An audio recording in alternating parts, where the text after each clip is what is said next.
Apply-Degger.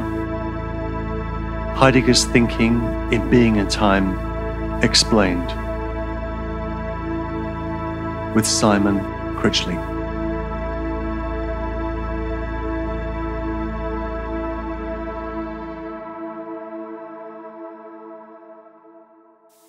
Episode 14, Ecstatic Temporality. These pages, paragraph 65, are written with what Heidegger calls unwavering discipline. Unwavering discipline. And ecstatic temporality is the apex of the existential analytic, a really key concept, a really important moment in the book, a kind of culmination of the book. So let's focus. The key thought in ecstatic temporality is that authentic Dasein is the movement of temporality. It's the unity of the three ecstasies. It is this lived stretch of past, present, and future, of having been, of waiting towards, and the to come. Although for Heidegger, as we'll see, the primary phenomenon of authentic time is the future.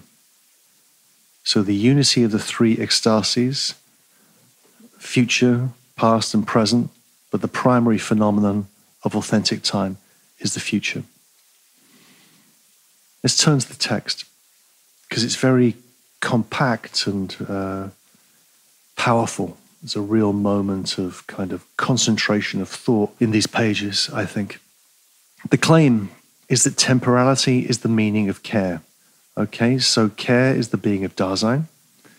We know that. But the meaning of care is temporality. And meaning is understood here as it was understood in Division 1 in the discussion of understanding and interpretation. Meaning is understood as that upon which care is based, the upon which. So the question is, what does care mean? Care is the being of Dasein, but what does care mean? Or better, what is it that makes possible the unity of the articulated structural whole of care? Right? What is it that makes possible the unity of the articulated structural whole of care? Remember, care is composed of three elements: ahead of itself, projection, being already in, facticity, and alongside a world, falling. And the unity of those three elements is temporality, Heidegger claims, and Heidegger begins to unpack this claim on page 372. So let's dig in there and follow the text closely. And the text has a rhythm here. It's a one-step, two-step, three-step rhythm. Future, past, present, the three dimensions, the three steps of time. So let's begin on 372. These will be, I think, a few long quotes here, but we need to read them. This is halfway down the page, a little bit more than halfway down the page on 372. That which was projected in the primordial existential projection of existence has revealed itself as anticipatory resoluteness. What makes this authentic being a whole of Dasein possible with regard to the unity of its articulated structural whole? Anticipatory resoluteness, when taken formally and existentially, without our constantly designating its full structural content, is being towards one's own most distinctive potentiality for being. This sort of thing is possible only in that Dasein can indeed come towards itself in its own most possibility, and that it can put up with this possibility as a possibility in thus letting itself come towards itself. In other words, that it exists. This letting itself come towards itself is that distinctive possibility which it puts up with, is the primordial phenomenon of the future as coming towards. This letting itself come towards itself in that distinctive possibility which it puts up with is the primordial phenomenon of the future as coming towards. If either authentic or inauthentic being towards death belongs to Dasein's being, then such being towards death is possible only as something futural. In the sense which we have now indicated and which we have still to define more closely, by the term futural, we do not here have in view a now which has not yet become actual and which sometime will be for the first time. We have in view the coming, Kunft, in which Dasein in its own most potentiality for being comes towards itself. In authenticity, in its potentiality for being a whole, in anticipatory resoluteness, Dasein comes towards itself. This coming towards itself is the primary meaning of the future, where the future is not understood as the now which is not yet, but the coming, the Kunft, the coming, the futurity, which Dasein is already moving towards, coming towards. So notice here, and again, Heidegger is playing with the possibilities of his language, German. The link he's making here between Zukunft, the to come of the future, and Zukommen, coming towards, Zukunft and Zukommen. So the future is something we come towards. But what Dasein takes over in the future is its being guilty.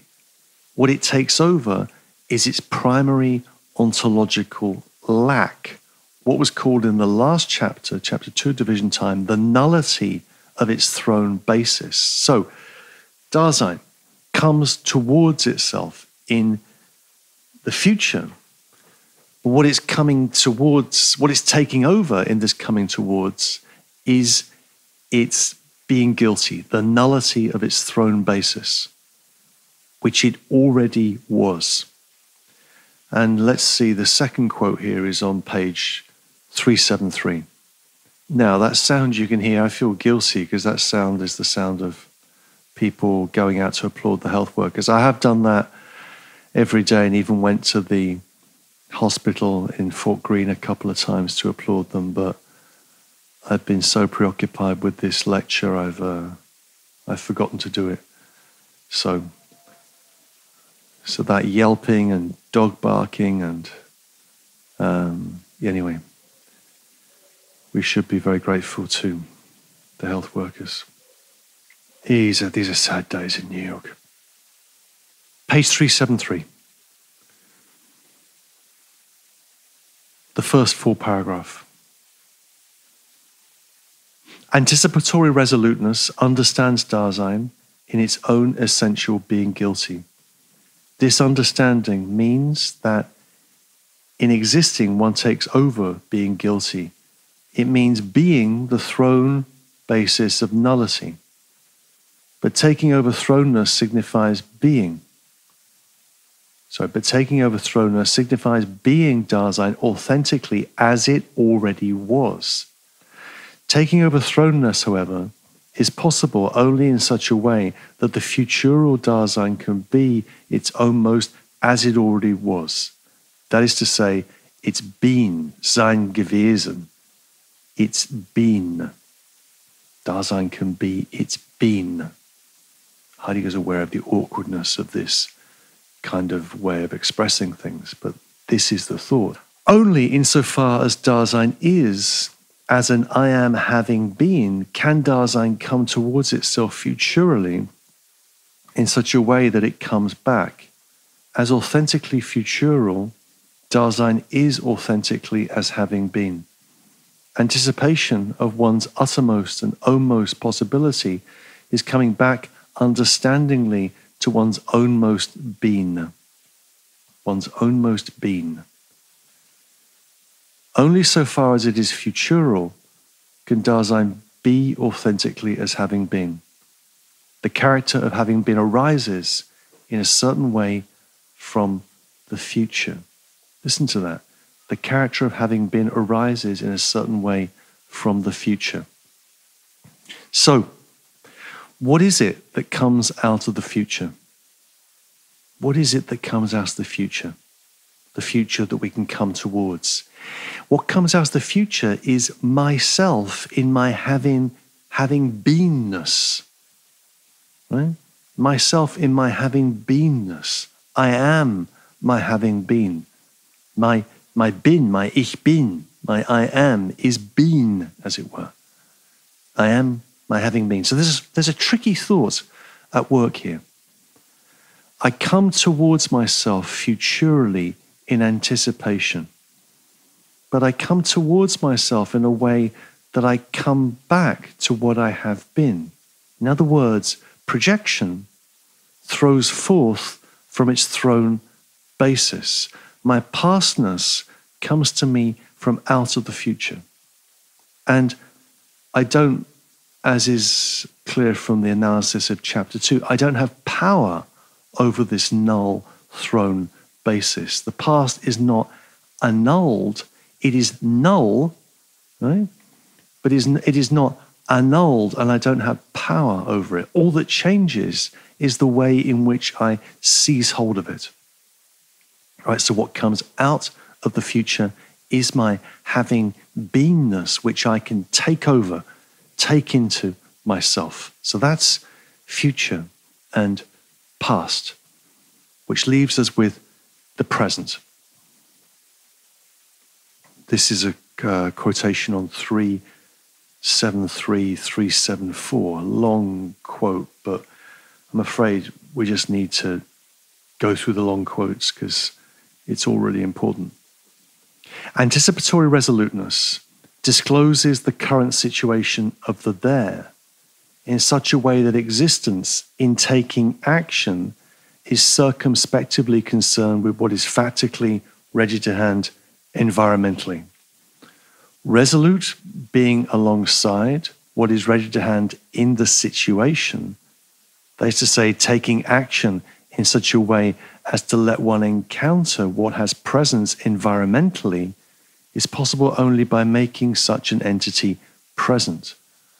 Only as the present, Gegenwart, in the sense of making present, can resoluteness be what it is, namely letting itself be encountered undisguisedly by that which it seizes upon in taking action. First thing to note here is the way in which we've noticed a number of times, a couple of times, maybe a few times in these lectures, that Heidegger puts quotation marks around the word action. Here in this passage, you see those quotation marks lift like the curtains in a theatre, and we're presented with taking action. So is here using a word which he was using kind of under erasure or using cautiously. Suddenly that caution begins to evaporate as the momentum of the book accelerates.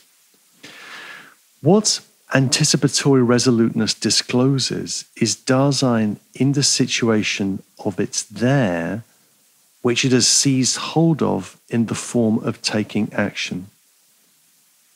That is, Dasein is being alongside. It is being alongside not the inauthentic mode of just tarrying alongside. It is alongside in the mode of seizing hold and making entities present. Right?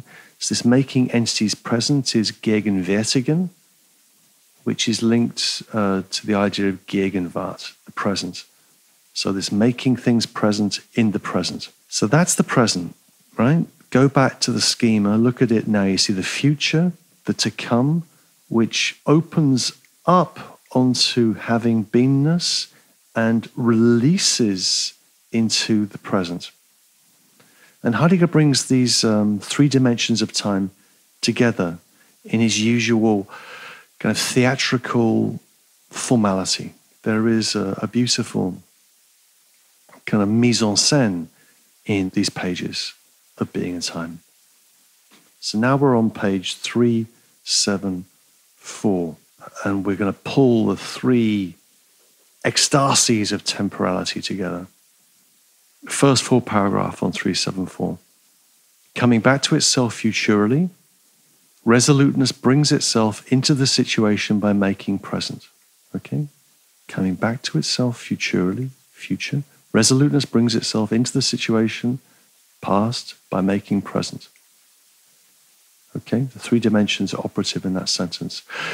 The character of having been arises from the future, and in such a way that the future, which has been, or better, which is in the process of having been, releases from itself the present. This phenomenon has the unity of a future which makes present in the process of having been. We designate it as temporality. Only insofar as Dasein has the definite character of temporality is the authentic potentiality for being a whole of anticipatory resoluteness, as we have described it, made possible for Dasein itself. Temporality reveals itself as the meaning of authentic care. Authentic care. We've not seen that expression before. Care has just been, care is the being of Dasein, neither authentic nor inauthentic. But here we have an idea of authentic care. Now, what is fascinating here in these paragraphs is the thought that what comes out of the future is our having been. What the future opens is our past, which releases itself in the present and as the present. The having been that comes out of the future makes present, right? The having been that comes out of the future makes present. And it's this threefold structure that Heidegger calls temporality. And this is the meaning of authentic care. Heidegger then makes some remarks distinguishing authentic from inauthentic time, and that will become clearer in the next chapter on temporality and everydayness. And then he folds the structure of care into the structure of temporality. And this is, I think, one of the beautiful things that Heidegger does in this book is we get these structures, we isolate these analytical structures, and then they're kind of mobilized and combined. Again, musically, kind of symphonically, with increasing kind of acceleration and momentum. Care is being ahead of itself, already in, being alongside, right? Care is being ahead of itself, being already in, being alongside. That being ahead of itself is the future, is projection, is existentiality. Being already in is having been, is thrownness, is facticity, and being alongside is the present. So you can see how the threefold structure of care is now the threefold structure of temporality. And those three ecstasies are a unity, but the primary meaning of temporality, authentic temporality, is the future. And then Heidegger introduces the notion of the moment of vision. The moment of vision. The Augenblick, the glance of the eye. Glance of the eye, moment of vision, Augenblick. What is Heidegger doing with this concept? He takes this concept from Kierkegaard. It's something else in Danish, Øjeblik, or something like that. And I think that the term is taken from Luther, and it's a term which translates the idea of kairos in Greek, K-A-I-R-O-S, kairos.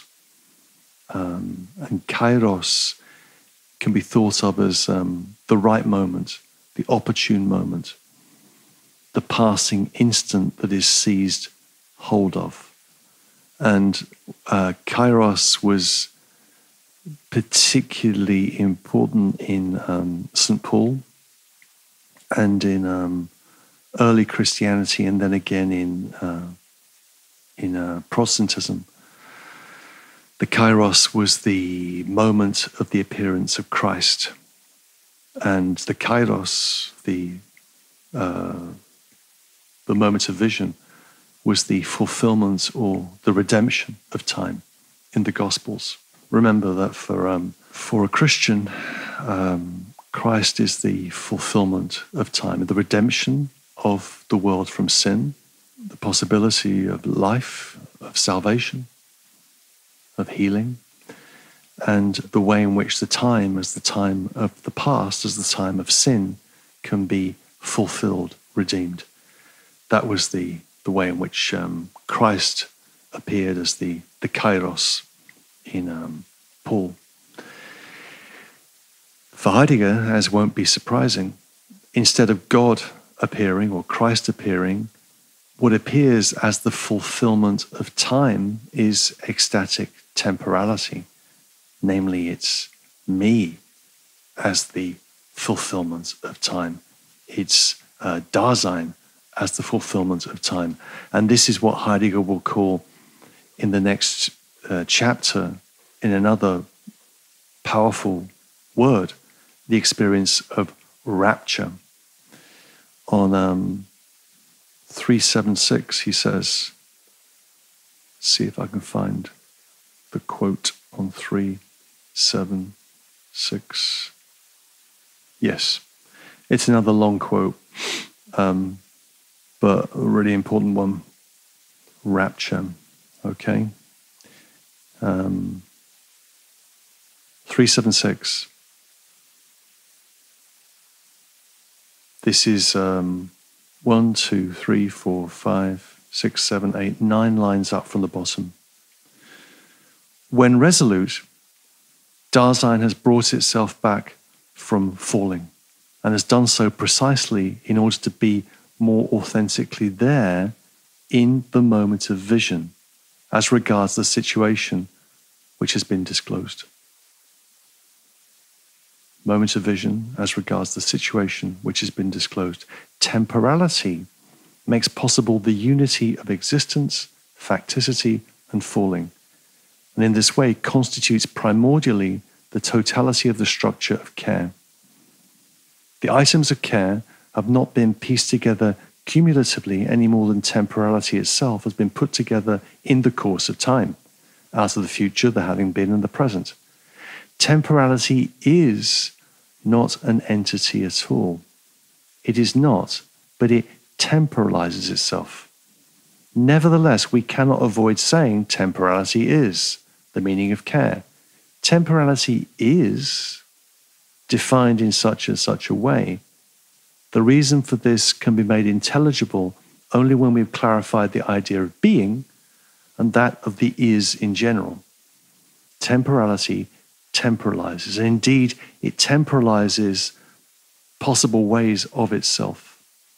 These make possible the multiplicity of Dasein's modes of being, and especially the basic possibility of authentic and inauthentic existence. Important paragraph. Taken strictly, and again, note the logic of avoidance.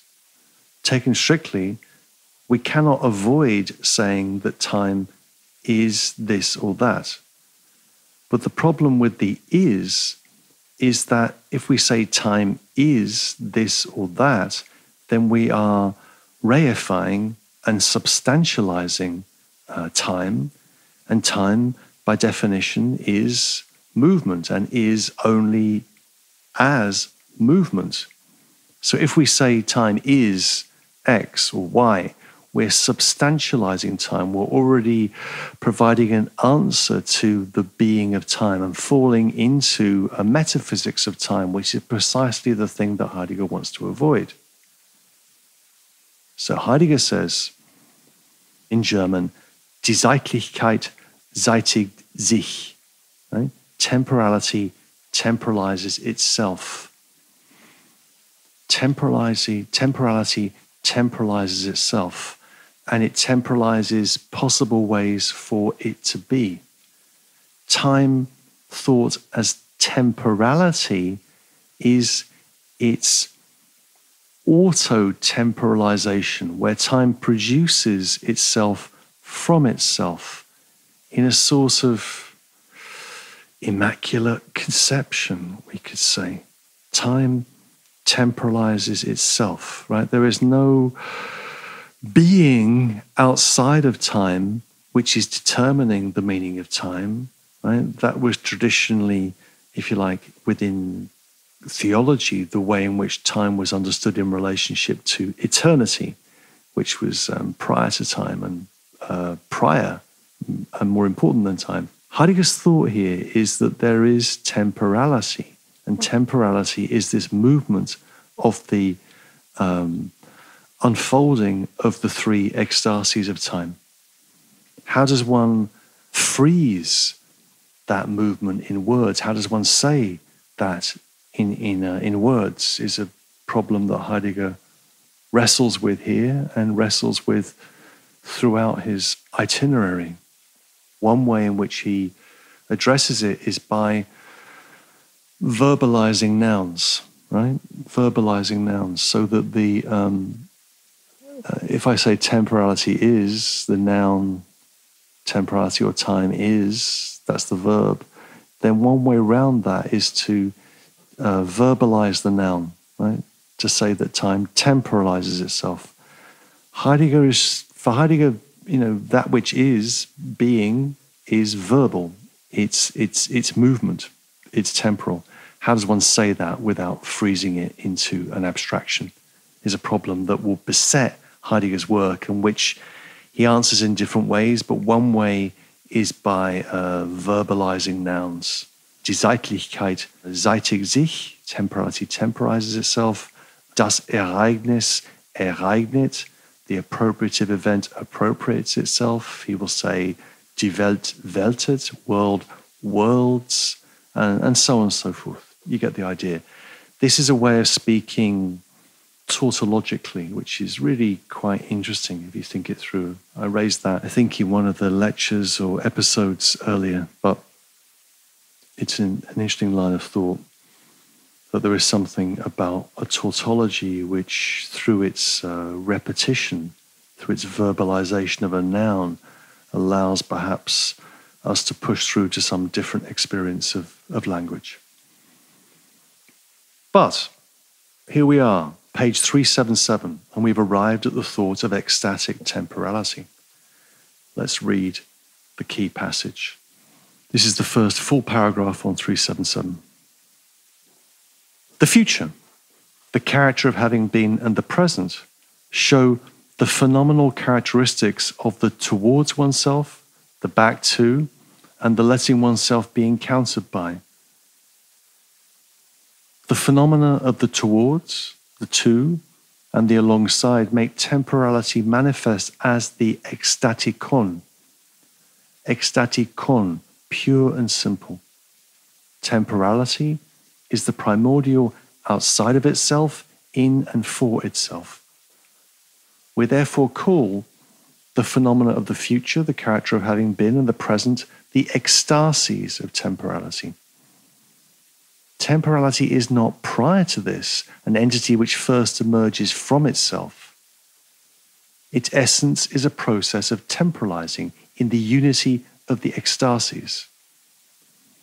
What is characteristic of the time which is accessible to the ordinary understanding consists, among other things, precisely in the fact that it is a pure sequence of nows, without beginning and without end, in which the ecstatical character of primordial temporality has been leveled off. Temporality is the ecstatikon itself, the outside of itself, in and for itself, and it's composed of these three ecstasies. Let me tell you a story which I don't know whether I've told you this before. Maybe I have. I was very influenced by a Belgian philosopher called Jacques Tamignot, who used to teach at Louvain in Belgium. I met him when I was a graduate student, and he made a big impression on me.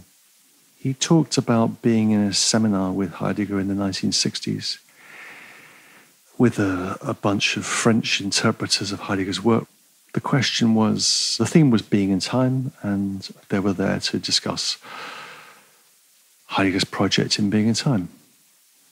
And the seminar began, apparently, according to Jacques Tamignot, with Heidegger going around the table. There were only about 6, 7 people there. It was a tiny little seminar. Going around the table and asking people, what do you think being in time is about? And one of them said, so what is being in time about? Heidegger says. And you can imagine, he puts you on the spot and you say, well, it's about being. And Heidegger goes, no. It's about Dasein. No. It's about world. No. And he went around the table like this until everybody had given the wrong answer. And then he said, Dasein ist das Ekstatische.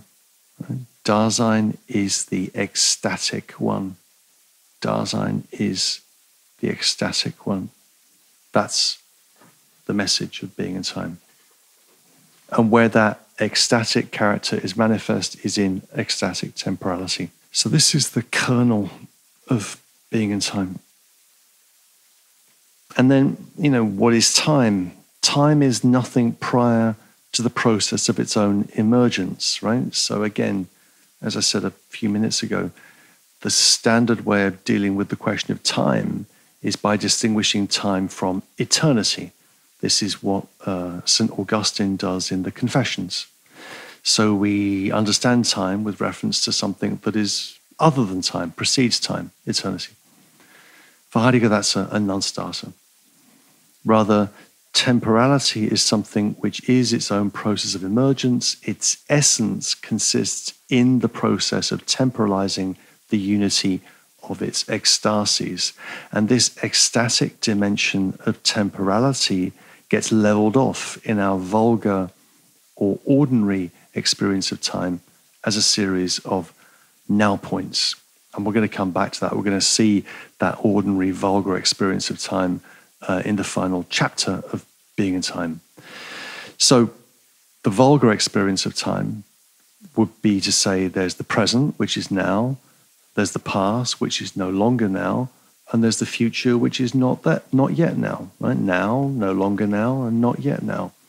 Present, past, future, and they're distinguishable, and they're organized as if they were on a line, right? So we have the idea of time as a line, and there's a now which is going to come, and there's a now which is elapsed. Time is linear. With the idea of ecstatic temporality, Heidegger's trying to describe this more dynamic, almost cyclical vision of time as the unity of the three ecstasies. Where this takes us is to the idea of finitude. Ecstatic temporality is finite. It is endlich. It comes to an end in death, and its fundamental character is shaped by the anticipation of being towards death. And that language of finitude, which we haven't seen very much of in Being in Time, really begins to really pepper the text on page 378. So if you read 378 and the subsequent pages through to 380, you'll see that the word finitude pops up a number of times. The question is, given that time is existentially our time, a time which is defined by death, then time is endly. Time is endly. It has a finite character. And that's what has to be absolutely kept in mind. So I'm going to read a tiny bit from page 3 7, 8. Its finitude, 3 lines up from the bottom, its finitude does not amount primarily to a stopping, but is a characteristic of temporalization itself. The primordial and authentic future is the towards oneself. Then in quotation marks, to oneself, exclamation mark, to oneself, existing as the possibility of nullity, the possibility which is not to be outstripped. And a couple of lines further on, we're now 5 lines down on page 379. Primordial and authentic coming towards itself is the meaning of existing in one's ownmost nullity. Feel the radicality of that language. Primordial and authentic coming towards oneself is the meaning of existing in one's ownmost nullity. In our thesis that temporality is primordially finite, we're not disputing that time goes on. We're simply holding fast to the phenomenal character of primordial temporality, a character which shows itself in what is projected in Dasein's primordial existential projecting. So primordial time is finite. It's the very movement of Dasein's finitude. And finitude is the coming towards oneself, where the oneself that one comes towards is the nullity of a thrown basis, right? The finitude that one comes towards is the oneself from the future, and what is taken over in that future is the nullity of one's thrown basis. So finitude is coming towards the nullity that I am, right? Coming towards the nullity that I am, the double nullity of thrownness and projection that is Dasein. And if you can absorb that thought, then, and take your time, keep it in your mouth for a while and savor it if you like. But finitude is the coming towards the nullity that I am, double nullity of thrownness and projection. That's who we are. That's what it means to be human without ground. The question now, which is the question of the remaining chapters of Being in Time, is how does inauthentic time arise out of authentic finite time? And more particularly, how does inauthentic time produce an endless, infinite time out of itself? Right? So the point about the vulgar or ordinary experience of time is really important, because we have an idea of time as a line, and we have an idea of time as an infinite series, an infinite possibility of ever new nows pouring out of the future through the present into the past. How does that inauthentic idea of time get a grip on us? Well, that's going to lead us back to everydayness, back to inauthenticity, and it's going to lead us back to repeating that analysis of average everydayness from the standpoint of temporality. And then that's going to lead in another kind of key moment, kind of crescendo of Being in Time, into a discussion of historical time, historicity, and then time reckoning or time measuring in the final 2 chapters of Being in Time. So we're not at the end yet, but we're within sight of it. We can see land hoy, or something like that. We're not that far out at sea. Heidegger summarizes his conclusions very simply on 380. The first lines of 380. Our analysis of primordial temporality up to this point may be summarized in the following theses. Time is primordial as the temporalizing of temporality, and as such, it makes possible the constitution of the structure of care. Temporality is essentially ecstatical. Temporality temporalizes itself primordially out of the future. Primordial time is finite. And that's it, right? I could insert some points of, I don't want to use the word critique because it's so vulgar, points of difference of emphasis that I would make from what Heidegger's doing. But I think I'll leave that because these episodes are becoming a little bit too long and I don't want to bore you to death. But in some published work that I've done, in the paper I wrote quite a long time ago now called Originary in Authenticity, which is in the book on Heidegger's Being and Time that was put together with lectures from me and lectures from Rainer Sherman on Being and Time.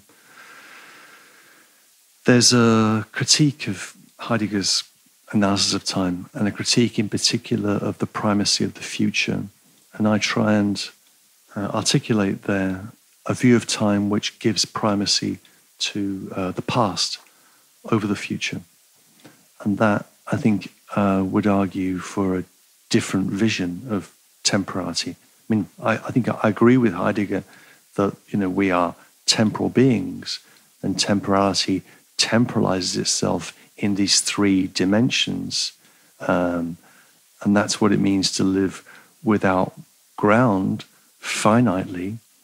The question becomes a question of where the emphasis really is placed and then perhaps should be placed in the analysis.